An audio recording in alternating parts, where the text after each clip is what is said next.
Hi, I'm Adam Lamberton. Yeah, I'm just going to start this off. I don't even really know why I'm doing it. It's not to be anybody. It's just to share my story. For no other reason than that. And if it reaches a few people, anybody actually, one person, then it's been worth it. So, just over 5 years ago, when would it have been? February 22nd it was. So just over 5 years. February 22nd, what was it? 2019. I became clean and sober. I was on everything. I was alcohol dependent, if not alcoholic. I was on, everything. Just not needles, anything but needles. And I OD'd many times. And like most addicts, I denied it and lied and manipulated and did everything that goes along with being an addict. I was 39 when I finally got clean, and I tried to get clean, be it half-hearted or not, I don't know, hundreds of times. Probably every fucking Monday. When I was trying to get the kids to school, I was a single dad. I got custody of my 3 sons. And I was a functioning alcoholic and drug addict, which I'm not proud of at all. It's no badge of honour. It's a real fucking embarrassment. However, I don't think I want to run away from it. I just embrace it and try and make up for it is how I'm trying to do it. It makes more sense that way. It feels more like a bit of a punishment, which I think isn't such a bad thing. So basically, my wife left me. This is 5 years ago. My wife left me, and the kids were being taken off me, rightly so. So I thought I'd run out of my last chances. My wife had gone, my kids were going, and I was broken. I overdosed. I ended up in hospital. My appendix exploded. It was horrendous. And I kept seizuring daily, if not, mainly every other day. I was seizuring. I was dying. So then it got to me having what would have been my last overdose. And I was lay on the bedroom floor, in my own sick and piss, and my kids were at school, and it was 9-10 o'clock in the morning, and I was flat out on the bedroom floor, and I kept sort of coming in and out of consciousness, and obviously as the day pushed on, it probably got to about 1 o'clock, and I'm thinking, my kids are home from school in 2 hours, I'm still on the floor in my own sick and shit and piss and everything else. It was horrendous, and I thought to myself, if I can get off the floor, if I can just get up, if I can get up off the floor, this is it. This is make or break. I'm either dead or alive now. And that's what I did. I got up, I booked a taxi, got to the doctor, which then they get an ambulance and sent me to the hospital, which they did all the blood tests, and they give me 50-50 because I had that much shit in my system. My liver was inflamed. It was horrible. And then the repair started, which is a very hard journey. And this is why I'm really talking about it today, because people get clean and they say, I see it on like these sober sites and stuff. And after 2 or 3 days, they say, I feel better, I'm feeling positive. Listen, I'm over 5 years in now, and I feel confident enough to do this video. After 5 days, you're still in your own head. You want to get sober and clean, but your body really doesn't. And trust me, your body will tell you, and it will fucking tell you. It'll put you through hell.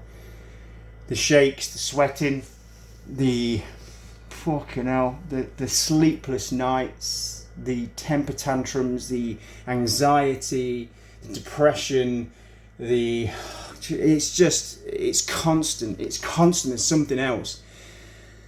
I ended up with quite severe epilepsy. sleep problems, like I said, depression, anxiety. I'm going through a bipolar diagnosis at the minute, which has obviously been a lingering thing all my life, which hasn't helped my own situation, but certainly no excuse for doing or being who I am or who I was. So subsequently, I got my life back on track, and my wife came back. I never expected to, but she did, and thankfully brought the kids with her. And literally, I'm not saying it's been happily ever after. It certainly hasn't, and I'm sure it hasn't for my wife.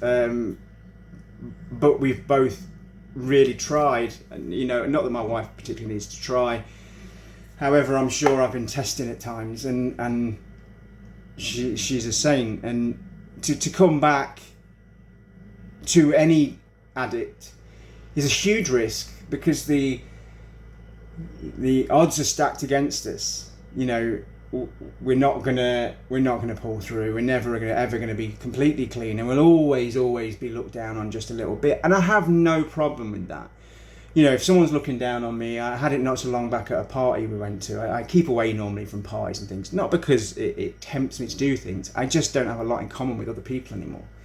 I'm socially very awkward. I never knew I was this person until I got clean. I thought I was a very positive, very confident, outgoing person. I'm not at all. I'm not an outgoing person. I'm not a confident person.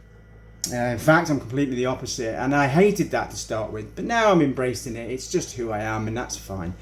And I do struggle with things, even the basic of things, going shopping, going out the house sometimes, certainly into crowds. But my wife knows this, and she's amazing, and I wouldn't be here today if it wasn't for her, and I wouldn't. So I wanted to put this video on for the simple reason that YouTube helped me a lot years ago when I was getting clean, and before. And I found some channels like this of just what would be normal everyday people talking about their drugs, their journey, their do's and don'ts, and what worked for them, and it helped. It helped. And if anyone does message me or anyone does follow or whatever, that's fine. And I promise I'll do my best to get back to everybody and anybody and try and help. Networking is great, but not with your old friends or family even. Deep down who is good and who is bad for you. You do know. And they're not always bad people. People say, leave the knobheads behind. But they're not all knobheads. I mean, some of my old friends, some of them drink too much, some of them do drugs, some of them just have a drink socially and are normal people. But some of them weren't still a great influence because they didn't sort of respect my journey. And I don't throw it down anyone's throat. I don't say, well, hang on a second, don't offer me a drink, or don't do that, don't do this because I'm here, and I don't do that. So I just take myself out of the situation, and I find that a lot easier. People can get on and do what they want. I have no judgment, but I know when I'm being led or swayed, and I don't need that from friends or family. So I keep a close circle of friends and family who know me, who back me, and it's working, and it has worked. I mean, I'm away this weekend with family. We're going sea fishing, as we do every year. Booked it 10 years ago, but my dad sadly passed away, and that's when my troubles really kicked off. 10 years ago my dad dropped dead. I worked with him, and he died of a massive heart attack. That's him there, that's him and me. Obviously I'm in the black, and that's me, and obviously that's my dad. And he dropped dead 10 years ago, and we worked together. I didn't see it. He was a caretaker on one school, and I was a caretaker on another, and sadly he passed away, and it fucking broke my heart, to be honest. It still does, 10 years on, because he'd have been so disappointed in me. But he wasn't here to tell me that, so it scaled up. My mum was an alcoholic. She died a year later. We've all got sob stories. We've all got things that hurt us. We've all got things that there's a reason why we do drink and drugs, and there's a reason why we gamble or have different addictions. We've all got them. I was abused as a kid by my uncle. what do you do? There's nothing you can do. I could try and bring charges, but there's no evidence. We were kids, me and my sister. So I have skeletons in my closet. I have demons. Whatever works for you. But I find I've tried therapy, and I don't do therapy. I struggle with therapy. I tried the 12-step program. I did start that. There's a couple of things that fucked up there. I don't do the higher power thing. I'm an agnostic. I used to be an atheist. I'm an agnostic now, so I'm open to the fact there could be a God or something more. But I don't, until I'm shown that, then I don't think so. The 12-step program, I had a sponsor, and he actually told my ex's family that I was at Narcotics Anonymous, and obviously my ex, who I've got a kid with, found out, and that all kicked off. So I stopped going because it's meant to be anonymous. So anyone that's in it, don't talk about it or say who's there. That's a big no-no. But he was on his own journey, and I'm sure he didn't mean it maliciously. So I just dropped out, and I found that going to some meetings, some people go for just going for validation. So they'll go, oh, I've been to a meeting, so I'm doing much better. But truth be known, lots of people there still do it, and even push it while they're there. I've had that. But I find keeping a good group of people around you, keep people in your life that will only do well in your life, and do well for them people in return. And still I live day to day. I try and eat healthy. I try and go to the gym. I try and keep my weight down. I try and be nice to my wife and my kids. Sometimes you need a reality check. Jesus. Sometimes you need a reality check yourself. So just keep a check of yourself. If I go out, I drink pop or water or Pepsi Max. And you know what? Because I want to, I find, Jesus Christ, I find taking away the option. I don't give myself the option. I go, I enjoy myself, and to be honest, I'm not lying to myself now. It's took a long time, but after years and years of trying to push it away, I now don't need to try. It just comes as second nature, and everyone that's in my life knows anyway. So every now and again they might forget and say, oh, do you want a pint if we're at a party or whatever? And I'll go, a pint of Pepsi Max or squash please. And they'll go, oh, sorry, and it's fine. So anyway, started it off with one day at a time, and it's a good, or even an hour at a time. But try not to keep checking your watch, because that'd be a fucking long day, an hour at a time. But keeping busy. The gym for me is a massive one. As all the time my epilepsy is under control. I enjoy a motorbike, which is locked up at the minute, but it is, I've got that to look forward to, hopefully.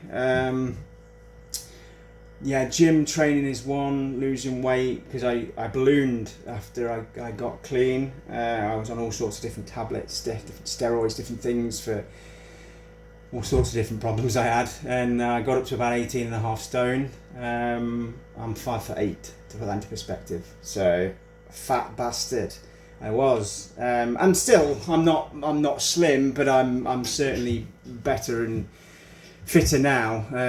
I train every day, and I feel a lot better for it. I'm 45. I've just turned 45, so I'm getting older.